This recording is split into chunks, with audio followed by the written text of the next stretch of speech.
Good afternoon, everyone, and thanks for joining us today.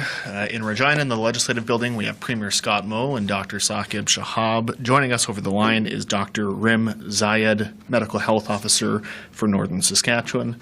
Premier Scott Moe will have an opening statement, followed by opening remarks by both Dr. Shahab and Dr. Zayed. Then we'll have about 25 minutes today for questions. Premier?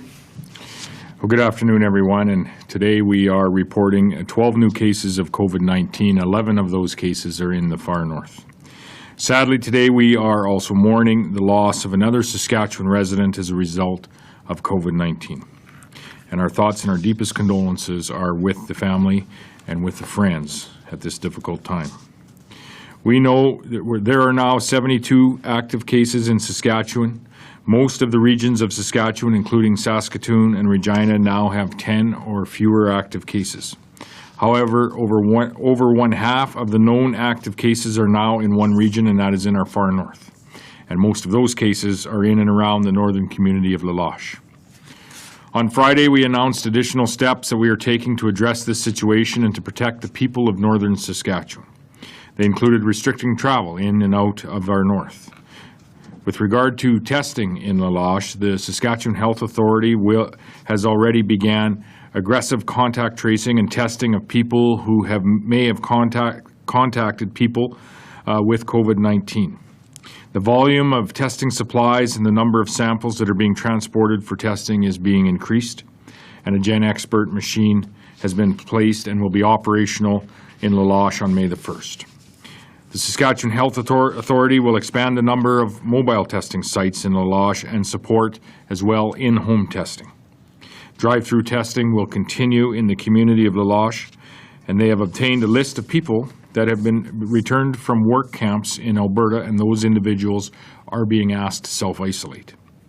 On Friday, there were questions about how the virus entered La Loche and how it spread, and I've asked the Saskatchewan Health Authority and health officials to work together to provide as much information as they can around what we know in that regard. So I will turn it over to Dr. Shahab to speak specifically to that. Well, thank you, Premier. So first of all, I would also like to offer my and the health system's deepest sympathies to the family of the most recent COVID death. These are very difficult times to lose a family member and for the community as well. And we all recognize that the pandemic has placed significant burdens on those who are receiving care, whether in the hospital or home care or other care settings. So with the recent death, we are at 5 deaths in Saskatchewan, and this really underscores again our continuing vigilance to remain steadfast in order to observe all necessary precautions to prevent further transmission. This is especially important as we plan to reopen certain services in the coming weeks, because while the weather was very nice and it was nice to see people out and about, it is important that we practice social distancing unless we are within one household.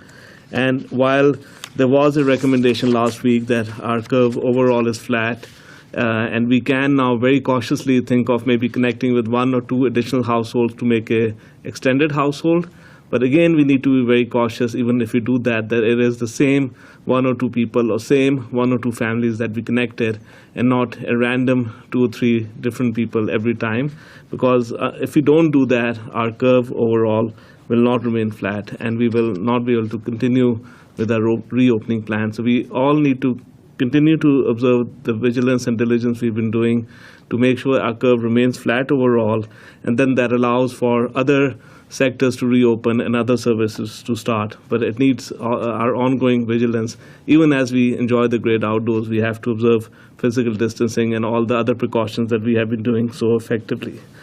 In terms of La Loche, I just want to go in a bit more detail, and then I'll ask Dr. Rim to provide a bit of a summary. So, as I said, if you look at our cases overall, the majority of cases actually, in fact, from today, 11 of the 12 cases were from the far north and 1 from the north. So if you look at far north, center, south, Regina and Saskatoon, our curve remains flat in all the regions. But of course, we also have a challenging cluster of cases in La Loche, which are being managed very effectively by public health and the health system in the north, supported by the Saskatchewan Health Authority and other partners. And of course, this accounts for, in the north, most of the cases are accounted for the cluster that initiated through travel from northern Alberta. And then this again shows how quickly COVID can transmit. One or two people can generate 2 or 3 additional cases in a week that can generate 2 or 3 additional cases, which is 9. Then if those 9 cases generate 2 or 3 additional, that's 27. So with a 2 to 3% doubling time, which is the RO, within 2 or 3 weeks, you can get into the dozens of cases, and within 5 or 6 weeks, you can get into hundreds of cases. So it is really important for us to continue to observe physical distancing all the time. And when there's a cluster and outbreak, it's a challenging environment, but that's where you need to then zone in and observe, provide extra direction around testing, rapid contact tracing, and further advice around, staying in place at home, minimizing any contact outside of your immediate household. So with that, I'll maybe hand over to Dr. Rim to maybe provide a bit more information around the situation in La Loche. Good afternoon. Can you hear me? Yes. Yes. First, I extend my deepest sympathies to the family of our most recent COVID death. I also offer my condolences to the entire La Loche community, which I know will also feel this loss. As Dr. Shahab stated, we now have 29 confirmed cases in La Loche and another 9 cases in nearby communities. We continue to work on contact tracing, which has been reaching out 70 individuals each day during this investigation.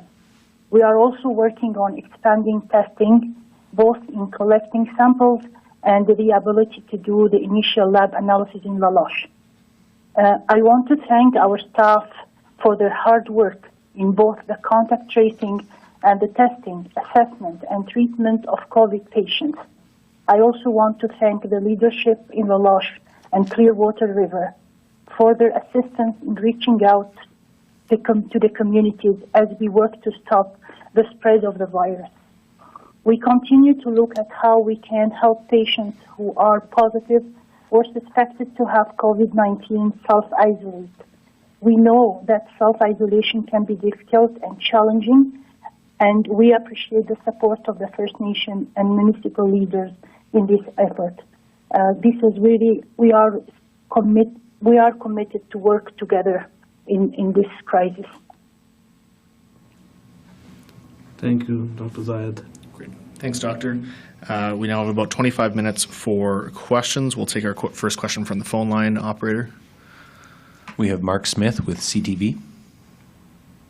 Hi, I'm just wondering how many tests, do you guys have a number on how many tests have been performed in La Loche, and what's kind of the plan moving forward for testing there? Is the plan to test everyone in the community? How is it going to look moving forward? So maybe I'll give some initial remarks and ask Dr. Zayed to expand on that. So whenever there's a cluster or an outbreak, testing is ramped up to assist in the case contact investigation. So anywhere in the province, if you have any symptoms that suggest COVID-19, you can, of course, and should get tested. But whenever there's an outbreak, there's a further focus on cases and contacts and settings. So if there's an institutional setting, testing may be recommended for everyone in that institutional setting. Contacts may be prioritized for testing if symptomatic or even if asymptomatic to get ahead of the outbreak investigation. So from that perspective, I'll maybe ask Dr. Zayed to expand a bit more on what's happening in La Loche. So the average number of testing in La Loche right now is around 30 tests per day. Of course, we are working through every contact who shows symptoms. Like with the contact tracing, we monitor people every day. So there is someone who's doing the contact tracing and another like we work as a team, and another one is working on phoning the family or the person who was in mandatory self-isolation every day. For testing, of course, as there are increased, and this is expected again. This is a disease that is spread from person to person. So when people are getting the symptoms or are getting isolated, we test them, and with increasing number of tests and contacts, we have now an enhanced strategy is being developed for immediate implementation in the community of La Loche. The first component of this strategy includes increasing the volume of testing supplies being sent to the community and the number of lab samples that are transported daily. Expansion of the number of mobile testing sites will also occur, which will support home testing that we already implementing for people who are not having the ability or to attend a testing site. Drive-through testing is continued to work, but we are also in La Loche Center, but we are also supporting that with home testing, and we are also developing more plan for that to have like mobile units on a daily basis. There is also the Gene Expert testing machine will be operational in La Loche by May 1st. So we already got the testing, like the lab structure and everything to set up this machine, and this will make the turnaround time on lab results is really very quick on the same day, because we don't have to send samples by courier, and we can get really informed decision as of immediate. In the same time, there is a framework now based on evidence and science for the strategic testing for asymptomatic people is also being developed. And we agreed on a prioritization list. So that is the plan for La Loche for now. Do you have a follow-up, Mark? Yes, on a bit of a lighter note, Dr. Shahab, a fan Twitter account has been set up to honor you. I guess, what's your thoughts on that and your reaction to the response people have had to how you're doing? That's very nice. So I was wondering whether someone would recognize me. I know many of my colleagues have been recognized, but it's always good to get recognition and always good to receive positive criticism as well. I think it's a balance, and I welcome both, actually, both the positive and the constructive criticism. We'll take our next question from the room. Arthur? I was just hoping to get a more precise breakdown on those 29 cases in the community of sorry, you know what I mean, La Loche. How many are healthcare workers? How many are actually living in that long-term care home? And how many are just residents who have been affected otherwise? Yeah, so I'll repeat the question from Dr. Zayed that, obviously Dr. Zayed may not want to disclose too many identifying details, but in general, if you could provide a summary of the 29 cases, how many were initially the index cases due to travel from outside Alberta, outside the Saskatchewan, from northern Alberta, and then the secondary transmission, how many close contacts and how many roughly were involved in the healthcare system and in other settings. Are in the long-term care homes? In the long-term care facility. So just in rough estimated number, Dr. Zayed, with the understanding that these numbers change daily. So I would say that the 29 positive cases, confirmed cases that we have are travel related. I would say that 26 are related to northern Alberta. There are two cases in the long-term care. Other cases in long-term care are negative, and we monitor them every day for any change of status, and we are continuing to support them as much as we can, including that with the strict isolation precautions that are put in place, we are trying to get in touch with like window visit for family, trying to get trying to get FaceTime, notepad, and iPad, things like, and how we can help with any innovative solution to help also support them mentally and socially. It's a challenging situation for sure, but we are doing our best as much as we can, and in support with the community and the leadership of La Loche community. And Dr. Zayed, I believe part of the question was on the number of healthcare workers as well. Do you have confirmation on that? Yeah, for the number of healthcare workers, we have 2 healthcare workers, and actually with the implementation of, again, the isolation and contact precaution, as I mentioned, there is a cohorting of staff who are exclusively working in long-term care. And this staff, also part of the infection control, is to monitor this staff every day. If any staff shows symptoms, they are not allowed to work, and they are also put on self-isolation. So, but for now, the 2 confirmed cases from healthcare worker are 2 cases. Do you have a follow-up, Arthur? Yeah. So we were told on Thursday that 10 may be a rough kind of threshold in terms of daily cases for when you might have to take a close look and determine whether there was a reason to sort of rethink the timing of the reopening plan. Where are we in terms of that? Do these cases and this new outbreak, does that make you rethink the pacing, even on a regional level for the North? I think that's a really important point, and in fact, as of today, we have started generating our case counts by sub-regions in Saskatchewan. Obviously, initially, our case counts were very low and it wasn't of much use, but now it's really important, especially as part of the reopening plan, also to look at that very closely.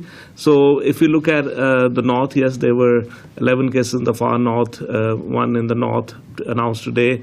If you look at the curves, there are 0 to less than 5 cases in all the other parts of Saskatchewan on a day-to-day basis for the last 6 days. And we need to start looking at that in a longitudinal basis. So are the case numbers overall, what's the number? And then we have to divide them within the zones or sub-provincial regions to see what's the curve looking like there. And then even if we have, for example, 12 cases today in the north, it's really important to zone in on, is it a community-based outbreak? Is it an outbreak within a facility? And that is all important to then decide what further actions are required. So as Dr. Zayed described, right now there's an outbreak that's linked to a healthcare setting, but also within the community, and it's in the La Loche area. So Dr. Zayed and other partners are working very closely together to try to control the outbreak in that community setting, but it's not throughout the north, it's just in that localized area. So I think all those factors are really important to, first of all, understand the curve overall, and where is it flat, where is it going up, and then what actions are required to further control it. I also wanted to take a minute to just emphasize why all 3 pillars of the public health response or the offensive response are important: physical distancing, testing, and case contact tracing. If we have 1,000 people today who get exposed to COVID, and let's say 300 are exposed, and 100 are infectious, and of those 100, we already know that maybe 60 or 50 or 60 are going to be symptomatic.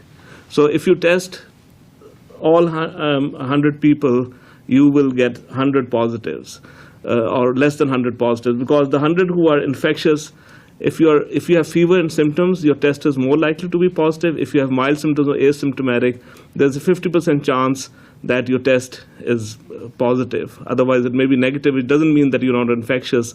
So I think it's really important that when we talk about testing, that's really important to help us further define cases and contacts.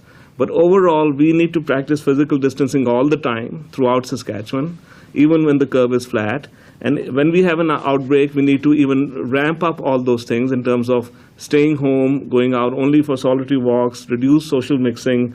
And if, for example, there were 300 people who were exposed, testing everyone today would give you no idea about what happens tomorrow, because not everyone who is exposed becomes symptomatic or becomes infectious. So testing has a role, contact tracing has a role, but all this rests on the basis of staying home as much as possible, maintaining physical distancing when out. That's extremely important when there's an outbreak setting, and Dr. Zayed and partners are working very closely on enhancing that. But that remains important throughout Saskatchewan all the time. Even though we go out and enjoy the outdoors, we connect with 1 or 2 households and make virtual households to meet in groups of under 10. But those basic principles remain essential all the time, because otherwise we can very quickly see a ramp up in case numbers anywhere in Saskatchewan. We'll take our next question from the phone line, operator. We have Adriana Christensen from CJME.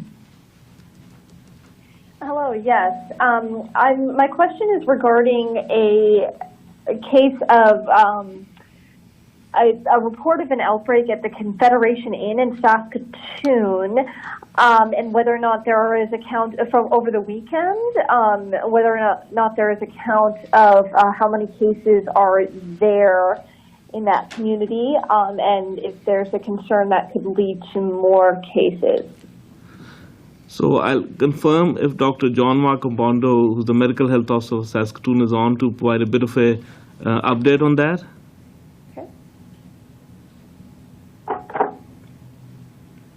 Dr. Opondo, are you on the line?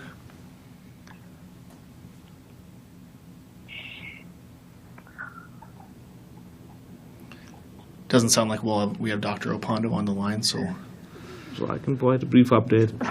So in Saskatoon, there is an investigation ongoing which was linked to individuals who are accessing health services, and then linked to a residential setting, a hotel where individuals are staying. So that investigation is ongoing.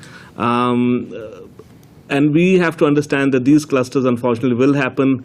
They were investigated, precautions have been taken in terms of limiting further transmission, and extra precautions are being put in place around, which was already in place, but to minimize transmission, obviously in the healthcare setting, when you're traveling back and forth while receiving services, and if you're staying in temporary accommodation while you're receiving those services. So at this point, we can get some further information and updates on that, but my understanding is that cluster is controlled. But if we need to provide updates, we can. There's I think media availability tomorrow. We can provide an update on that. Do you have a follow-up, Adriana? I guess my follow-up on that, I guess, is if you say if there is a cluster up there, what the number is approximately in that particular cluster. We will try to get updated information for tomorrow on that. We'll take our next question from the room here, Steph. Yeah, this is for the Premier. How could reopening the legislature in some way, shape, or form, whether people are in there or conducting business via Zoom meetings or committee meetings, how come that is absent from the Reopen Saskatchewan plan? We have not discussed whether or not or when we may look at resuming some legislative services. I doubt whether, and I'm saying this off the cuff, that we would utilize platforms such as Zoom. We would utilize platforms that are likely have the security that the legislative work would require.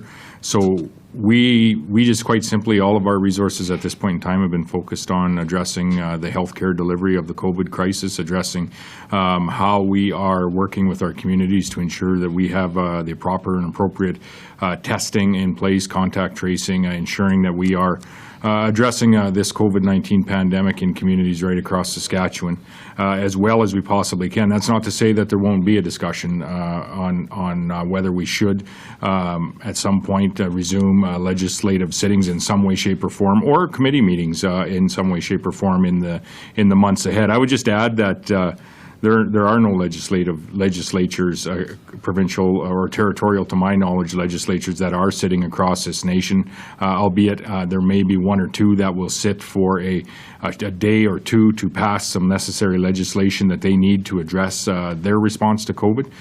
But as far as ongoing legislative sittings, they've all been either suspended or canceled. Right. Do you have a follow-up, Steph? Yeah, I do. I mean, shouldn't you be considering opening up the legislature or having it resume in some ways? I mean, we're talking about businesses being able to open, people hitting the golf course. There's important work that happens in this building, so wouldn't this be a kind of high on the priority list of places you want to see open and resume business? Yeah, it is important work that occurs here. There's important work that occurs at the committee level. There's there is a conversation that likely will happen there at some point in the days ahead. The fact of the matter is it has not occurred yet. We'll take our next question from the phone line, operator. We have Adam Hunter with CBC. Hi, this is for the Premier. We're seeing and hearing a lot of reports of people not socially distancing this weekend, getting together in groups larger than 10, mixing. What are your concerns about that, and is the message getting through to people that they need to follow the rules that were set out? Dr. Shahab may have a comment after me if he so chooses, but I would be very concerned. And I did hear of of one event that may have occurred this past weekend, and I would find that deeply disappointing on a number of levels that an organization would organize an event given where we are with this our approach and our collective, our personal approach, if you will, with physical distancing in community after community, in household after household, and how that has attributed to our collective success. And I would hate to see that be undermined in any way, shape, or form in any part of the province by individuals that are organizing large events or in any way looking at ways to circumvent or get around the recommendations that Dr. Shahab has made. This success that we are currently enjoying is not guaranteed to continue, and it certainly is not guaranteed to continue if we don't take our personal responsibility very seriously by A, not organizing these types of events, and B, if there are large events that we just simply don't attend them as individuals. So I find that disappointing. We have had collective success in managing our COVID-19 outbreak numbers here in Saskatchewan in many, by far and away, virtually all of the communities in Saskatchewan. That is only possible by the personal choices that we have made, and I hope that the message is getting out, and I hope that people will continue to adhere to the recommendations that have been made by the gentleman sitting to my left. You have a follow-up, Adam? Yes. Given that the outbreak in La Loche, I think it was said that it originated, partially in Alberta, and the number of cases that are going in Alberta, I think it's rising at a fairly high rate. Is there any consideration, or will there be any consideration for limiting travel to and from that province? I'll make a couple of comments, and Dr. Shahab, if you'd like to add. As I said in my opening statements with respect to La Loche specifically, individuals that are returning from Fort McMurray, we are asking them to self-isolate. As we indicated on Friday, that we have made every effort to work with the community to ensure that self-isolation is very, very possible and is the easy decision to make in La Loche. We've moved a number of resources into the school for those that have tested positive and for those that need to self-isolate and don't have an opportunity or an ample opportunity to do so on their own. We're providing as well an avenue to provide meals to those individuals in there. What we want to do is support the community in ensuring that every individual has the opportunity to do the right thing, not only when they have tested positive with COVID-19, but when they are being asked to self-isolate. And so we're working in lockstep with the community there in supporting them and the people of La Loche. We'll take our... Go ahead, Doctor. Yeah, I just want to re-emphasize a few points that the Premier made, and I just want to re-emphasize. So on the recreational side, it remains critically important that we enjoy the great weather we're having, but we maintain physical distancing and do not interact between households. So I think that is really critical. And so everything I saw the weekend was a lot of people were out and about, and they were observing that physical distancing, although it was much busier than normal. But again, I don't think we should be under any illusions that we're back to business as usual. This is, enjoying the outdoors in a new normal, and the reopening plan recognizes that, all the outdoor activities that will be allowed in the future recognize that you should not intermingle between households and or between individuals if you're out enjoying recreational activities. So I think that's a key point. Around workplaces and the reference to Alberta, we have also had cases or clusters in work settings that have been very effectively controlled, because even when people go to work while maintaining their physical distancing. So even if there is a case that presents at work, there are very few people who have been close contacts in the work setting, and then that cluster is effectively controlled. And I think Alberta has had some specific large outbreaks. We also have large complex workplaces, and I think even there, those workplaces are continuing to maintain high standards that ensure that there's physical distancing, people stay home if they're sick, and there's immediate case contact investigation and testing if cases present. And finally, as the reopen plan moves forward, we have to recognize that many people can and should continue to work from home. If you can work from home, you should continue to work from home. And the reopen plan really allows for other retail sectors to open up in the same safe manner that, for example, grocery stores and other sectors have demonstrated that you can open up and provide a service in a safe manner.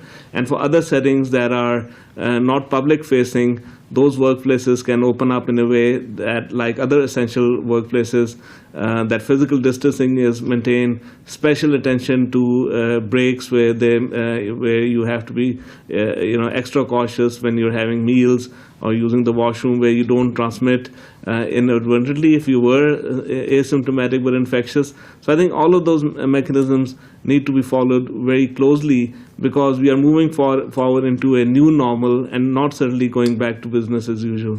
Thank you. We'll take our next question from the room. Wayne? In relation to events, which we just discussed here, Canadian Western Agribition today announced that there will be a show in November.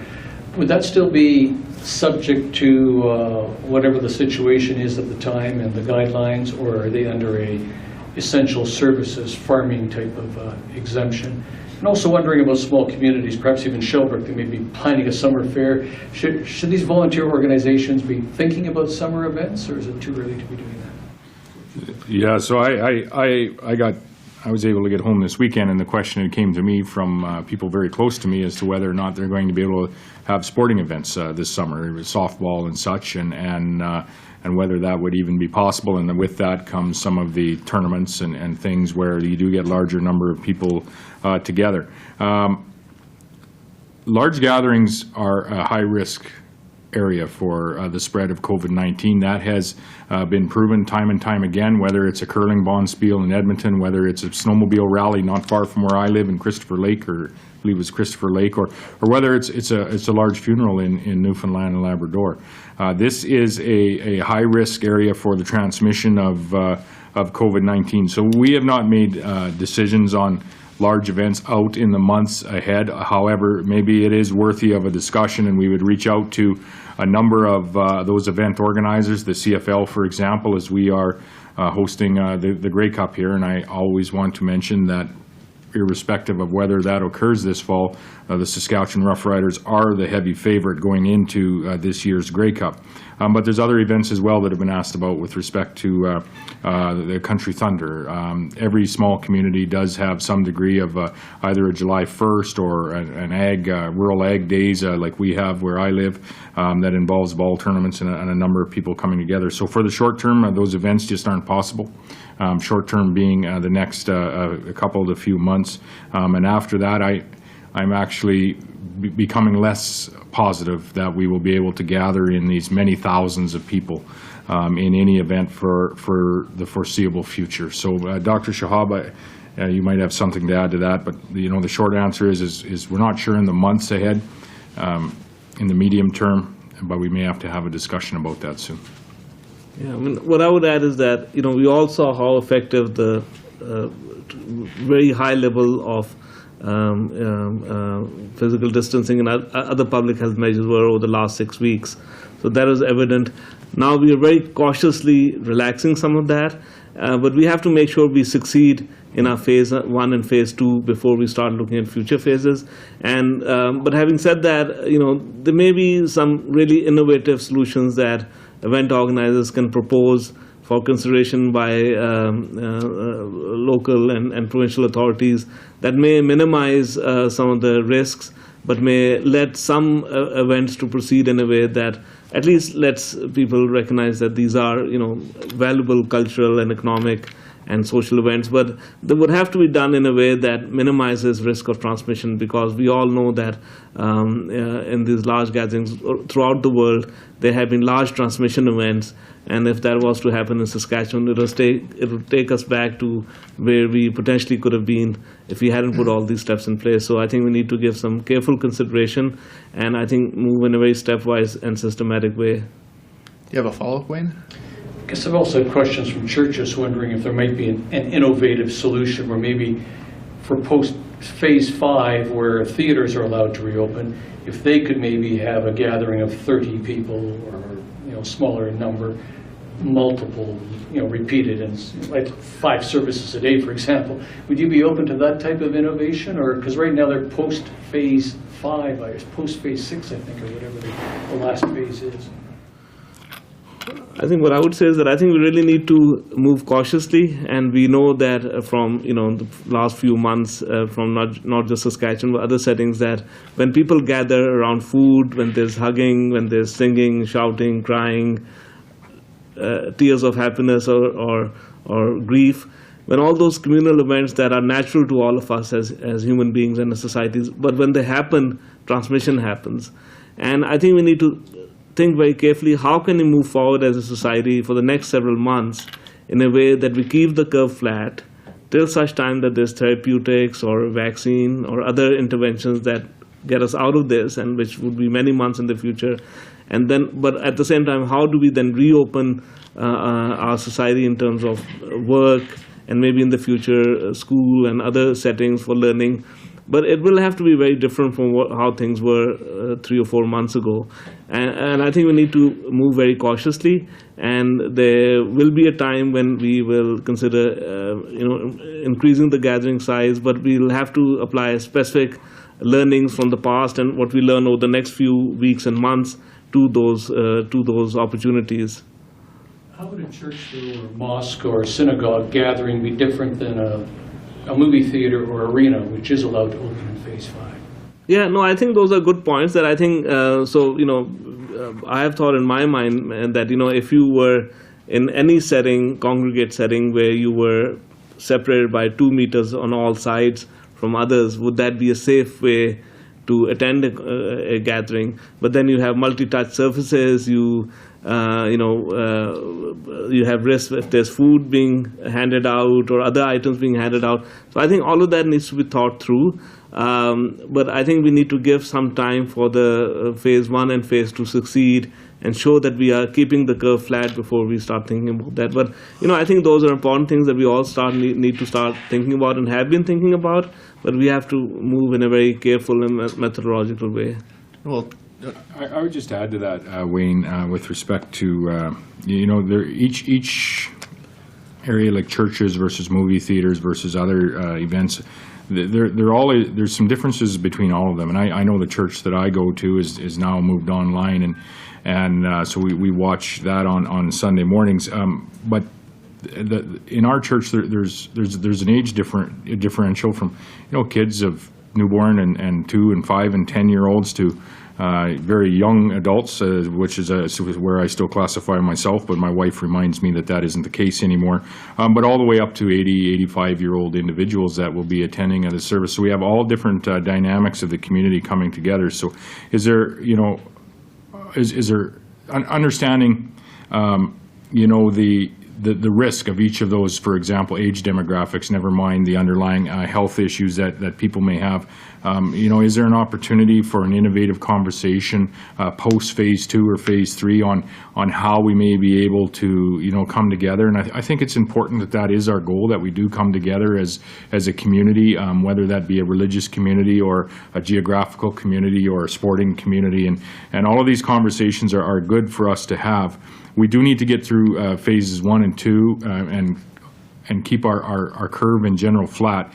I think before we're able to have those innovative conversations about how can we have some proper physical distancing in some of these group size gatherings, and then what is the right number, and how do we work with each of the segments of our population so that we can have a new normal, if you will, in how we are conducting our life and getting along, supporting one another, yes, coming together as much and as best as we can, but but most importantly, supporting one another while protecting one another at the same time. We'll take our next question from the phones. Operator? We have Roberta Bell with Global. Hi, my question is regarding some of the First Nations, particularly the ones in the La Loche area. They were saying they were having unique challenges with gatherings and enforcing social distancing. I was wondering if there's any plans to help them through that, as well as any plans to, build some sort of First Nations framework, which didn't seem to be in the reopening Saskatchewan plan. Okay, with respect to the La Loche area in particular, and there's 3 communities in there that we are directly or indirectly working with. There's the Clearwater River First Nations community. We have La Loche themselves, as well as Patchinook, and we've worked very closely with La Loche over the last number of days, beginning some equally important work with the community of Patchinook. And I had flagged this with the Deputy Prime Minister this weekend when we chatted with respect to the Clearwater River First Nation and how we can collectively support each and all of these communities. Some of what we are doing specific in that region, understanding that in the province now we have 72 total active cases, 42 active cases in the far north, and 38 of those are confined to that La Loche and the communities around La Loche. We are providing a significant amount of resources into that area, not only in the way of testing resources, which were spoken to earlier, the contact tracing resources, which were also spoken to earlier as well, but we are providing supports directly into the community, supporting with in their emergency operations center to help formulate the plans of communication around physical distancing of people in that area, as well as doing advertising or informative communication messages in 4 different languages on the radio in that area. We have offered supports and are continuing to work with the 25 municipalities in the north that are working at procuring some of the checkpoints, if you will, for people coming in and out of the north, and so we're working very closely with the northern communities on how do we fund essentially some of this work that is happening. So not specific to, in this case, to Clearwater River, but I do know that that the chief of Clearwater River, Chief Teddy Clark, as well as the mayor, Robert St. Pierre, and La Loche have been working quite closely together to ensure that the supports that are needed are being offered in that area. And Leonard Montgrand as well with the Métis Nation. You have a follow-up, Roberta? Yes. Is there any plan to address the, cross-jurisdictional or multi-jurisdictional nature of reopening Saskatchewan vis-a-vis reserves and the settlements in the nations, and the kind of unique challenges with the 3 different levels of government when it comes to opening them back up? Is there a plan to make a plan to help them through that? Well, the plan that we have can apply in First Nations communities as well as any other community. I've talked with Chief Cameron with respect to working closely together, not only in how we reopen the economic side of this province up, but how we continue to service the communities in the province. To date, many of the First Nations communities, with respect to governing the access in and out of those communities, most, if not all of those communities have chosen to and are comfortable with governing or with managing that access in and out themselves. They have received some funding from the federal government so that they're able to do this. So we keep in close contact with not only Chief Cameron, but other First Nations leaders as well, and not only in the north, but across the province. We'll take our last question from the phone line, operator. We have Dan Jones with NBC. Good afternoon. This question is overall to the SHA. In terms of the level of transparency we've been seeing coming out of La Loche, it seems that your information has all been really dated and behind in terms of what the community is saying on Facebook, and even yesterday with the death of Mr. Silvestri. When can we expect increased transparency with the SHA on cases in La Loche? So maybe I can make some comments, and I think then we should take this question to the SHA for tomorrow I would like to say from my side that, the level of transparency that, certainly that I see has been unprecedented in terms of a rapidly moving issue, which is COVID-19, and being transparent around case numbers, what's happening. But we have to understand some fundamental things. We always have to confirm that the family is informed when there is a death, for example, before we announce. So there is always a bit of a lag in that. We always have to protect the privacy of individuals. Even if there's information on social media that may identify an individual or community, we always have to protect the privacy of individuals as much as we can from our side. Having said that, when there's an outbreak or cluster which requires people have to, be informed so that they can take further precautions in that community setting. Of course, while I've said in the past that individual cases who are isolating at home, there's no point in announcing where a case lives. But when you have a cluster outbreak that impacts day-to-day lives of people living in that community, of course that has to be communicated to all residents of that community, for example, to make them further aware of symptoms, to seek testing where they otherwise may not have thought about testing, and other advice that may be required to limit the spread in that setting. So I think from my side, I would like to say that we, while protecting individual confidentiality, I think we want to be as transparent as possible because the public is our partner in this. This is not something that is being managed. The health system is there to manage illness and is doing that very effectively. The public health system is there to support testing, case contact tracing. But ultimately, the most important pillar of the COVID-19 response is our individual actions, and they have to absolutely be informed on a day-to-day basis by the information that we are seeing that has to be communicated back. But certainly, while we protect confidentiality, we are always open to receiving specific ideas about how to improve the visibility of that information as it informs our actions as individuals, as communities, as employers and employees, because there's so many sectors where you need to have good current information. But the bedrock of that maintains what I've said earlier. Physical distancing as an action that we have to continue practicing has to remain in place no matter where our case numbers are in terms of the area of Saskatchewan where we live. Thank you. You have a follow-up, Dan? Yeah, just briefly here. Can the gentleman that's not muted who's coughing, can you please mute your phone? The answers are getting muffled. Last Tuesday, Dr. Zayed said that this COVID outbreak in La Loche was under control, and 3 days later you guys issued a no travel ban order into La Loche and really the north. Is this under control? So again, what I would say is then, and I'll maybe ask Dr. Rim. So when you have an outbreak in a complex environment, whether it's a complex workplace or in a community setting, there are always challenges to get ahead. And I think in the past, where there has been an opportunity to quickly move and identify all cases and contacts, we have been able to control clusters. In many settings, it has taken some time and some additional efforts in terms of case content investigation, testing, that's surge response.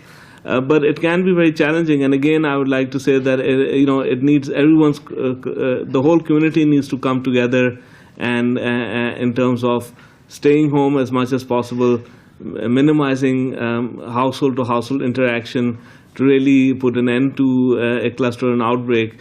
So with that, I'll ask if Dr. Rim is still on and she would like to add any general messages from the La Loche or Northern Saskatchewan perspective. Yes, in terms of the outbreak and what is meant by an outbreak under control is that when you do the contact tracing and you find you link this the contacts, the cases that you find with a certain known cause or an unknown cause. So until now, all the cases that we have found are known. We didn't have any case that are not linked to a specific link. So we have a good mapping of the cases. In the same time, I previously emphasized that we will find new cases. This doesn't mean uncontrolled. This means that we know that we anticipate new cases based on the different incubation periods and the different exposure of people, and the more testing that we do based on our contact tracing. So we are expecting to have new cases. As any other outbreak or cluster that happens, you will always find these new cases, and then you will refer them or link them to known or unknown reasons. So when we find that there is known link, we are tracing the case appropriately. And whenever we find new cases, they have been already under isolation. So that was really a good direction, that we are on the right track. The other things also I want to emphasize about transparency. There is no reason not to be transparent. Our relation and the communication with the community is on a daily basis. Their communication through social media every day was related to a number of cases, and as Dr. Shahab mentioned, this is also in cognizance with patient confidentiality and transparency. But we really are trying and committed to transparency. We'll take a couple last questions from the floor. Arthur? I've heard a report that the acute care side of the health facility in La Loche has been closed down. Can you confirm whether that's true, say why, if it is true, and explain what people who may have COVID-19, what will happen to them given that there's no acute care? So I'll see if Dr. Zayed has any thing to say. Otherwise, we'll have to bring it to tomorrow, because I'm not aware of any specific details. But Dr. Zayed, did you hear the question? No, I didn't hear the question. About the acute care facility in La Loche, is that still functioning normally, or are there some restrictions there? No, there is restriction. We are restricting the admission on long-term care only. The acute care admission, the emergency department is still open, and the referral is done to Isla Cross Hospital. We'll clarify that for you, but it sounds like there's no admissions on the long-term care side, but there is on the acute care side. Acute care is working. That's what I heard. So, follow-up, Arthur? One follow-up here. Just to kind of come back to the first Adam question that we had there about people gathering over the weekend.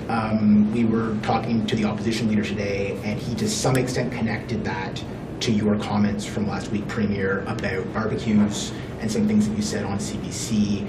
I'm just wondering if you think you do bear any responsibility, whether you could have been clearer, and if there's anything you do want to clarify with regards to how people should be gathering. I say exactly the same things today that I said last week and that I said on CBC, as I mirrored some of the comments that Dr. Shahab had said, where we can start to expand our households here in this province, and we can, with great care and ensuring that we are adhering to physical distancing measures, expand that household so that we're able to visit maybe a family or close friends in preferably in an outdoor experience where there's that 2 meters of separation, where you aren't close and you are able to have that visit with. And I think I'd use the example of being able to see one of my family members that I haven't seen in likely over 6 or 7 weeks now, and I didn't have the opportunity to see him this weekend. We should have the opportunity to very carefully and cautiously start to see some people that we haven't maybe seen for some time. We have people that haven't seen their family members for much longer than in my case. The fact of the matter is we just need to be careful with respect to our physical distancing. We need to be careful with respect to how many people we are seeing over the course of a week or two. And I think I had also used the example, if I remember correctly, that we should be able to list the people that we have seen over the course of the last 2 weeks. That is the list that if you were tested positive, that is the list that the contact tracing people would be looking for. You should pay attention to that list, and you should know what it is. And if it is getting somewhat too long, you should allow that to govern who you are going to see in the next number of days. That is That is how we should conduct ourselves with personal responsibility with respect to physical distancing, with respect to how many people we are interacting with over the course of a day or a week or a 2-week period. No, I would hope that people would take those comments to heart. There is an opportunity for us very carefully and cautiously to reconnect with people that are important to us. But if we push this too far into a large gathering, for example, of which I never did indicate, and will not indicate at this point in time, is safe in any way, that would be a misinterpretation of what I said, because what I had actually said is we have the opportunity to expand our household in a very careful and cautious manner, obeying the physical distancing methods that are in place. This is on us. This is on each of us as individuals. For us to continue with the collective success that we have to conduct ourselves with a very high degree of personal responsibility when it comes to physical distancing. It's unfortunate that the Leader of the Opposition would portray them that way. We'll go to our last question from the floor. Steph? Yeah. Mr. Premier, do you see any equitable or equity issues with moving ahead with a reopen plan when half the province is under kind of a no-travel advisory and they are dealing with an outbreak? Do you foresee that we could be in a situation where northern Saskatchewan businesses can't open, people can't really leave their homes, but southern Saskatchewan, an area that typically has more services and people are doing better off than our northern residents, will be free to go to barbecues and whatnot? Yeah, no. So no, not at this point in time. The first phase of restrictions that will be lifted will be in essentially the expansion of some of the healthcare and personal services that we have, and we'll wait a couple of weeks until the second phase would come into effect. This allows us some time, not only between now and when the first phase does begin, but even now and when the second phase, when those more retail-based businesses might come into play, to have a discussion and to see where our numbers line up in the north. Right now, we have 42 of our active cases, of 72 active cases, are in the far north. Of that, 38 of those 42 cases are in a few communities up in the northwest. So we will have a conversation. Is there an opportunity for us in the week and 2 and 3 ahead to start to clarify where these travel restrictions are, and we'll continue to work with community leaders as there may be an opportunity to actually clarify and really bring those restrictions into the area where they are necessary. So what we have done here today, I think, has gotten everyone's attention, or last week has gotten everyone's attention, and that isn't that is a good thing to ensure that we are practicing, no matter whether you're from northern Saskatchewan, southern Saskatchewan, or wherever, proper physical distancing. So we will have that conversation in the time ahead to ensure that we are addressing the regional outbreak, and I've said that we will need to make efforts to address regional outbreaks, and this likely will not be the last regional outbreak that we have. Address them very aggressively with testing, with contact tracing, but also with isolating, so that does not become a provincial outbreak, if you will. And this is very much a similar approach as we would take to if we had a regional outbreak in an area and we were trying to clarify in another area of the province, and we were trying to lock it in, if you will. So this is a work in progress, if you will, and we'll continue to work on narrowing, I guess, our approach to the area where it needs to be narrowed to, as well as providing the supports into that area. And we provided a number of supports directly into the community of La Loche. As I said, we're beginning discussions with the community of Pachinak, both communities where we have jurisdiction to operate, and to operate with the community and to provide resources in the way of ensuring that self-isolation is most certainly possible and easy to access, as well as other supports that the communities might need. So this is not something we've done before. Do you have a follow-up, Steph? This is going back to an earlier question about travel restrictions in Alberta. I didn't get the sense that there's any consideration for introducing stricter travel restrictions or putting some kind of like highway patrol or something a bit with more teeth than we have now. How come that isn't the case? Because it kind of seems like the obvious thing to do. And you yourself have said that as we move forward with this reopen plan, travel is going to be the thing that you really have to clamp down on. So, and Alberta is seeing way more cases than we are. So why not something stricter along that border? Because the curve is essentially flattened in many areas of the province. We have this outbreak in the Laloche and Pachinak and Clearwater River areas where it has come in from Alberta. So we are approaching it very aggressively in that particular area. As I said, we're asking those that are returning from Fort McMurray to self-isolate for 14 days in that community, as it seems to be the vast majority of the cases that we have in that community have came through that method of contraction, if you will. But the rest of the province has seemed, for one reason or another, been able to flatten the curve. And before we wrap up today, there was a question earlier regarding the Confederation Inn in Saskatoon, regarding how many cases have been confirmed as part of that outbreak.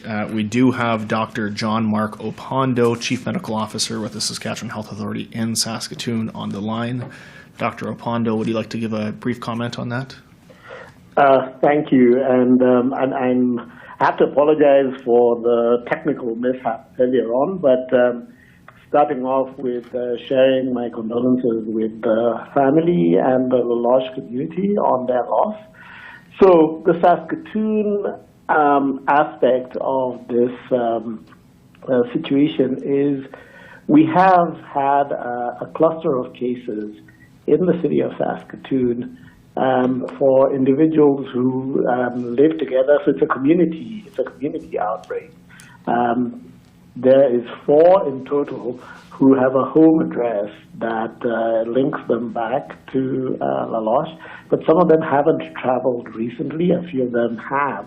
There's no immediate connection at the moment with the Laloche contact investigation, and likewise on the Saskatoon side, we are doing quite a widespread community investigation as well around these 2 cases, around the 4 cases that have been reported. All these cases have been asked to self-isolate at home, and they've been very compliant, other than the first 2 days when we found the first case and the next 3 cases were named as contacts to the first case.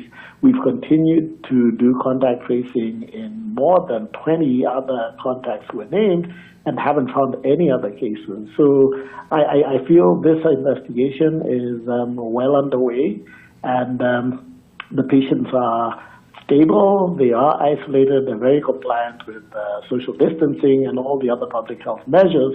So we think this is going in the right direction. Thank you. Perfect. Thank you, Dr. Opondo, and thanks everyone for joining us today. That's all the time we have.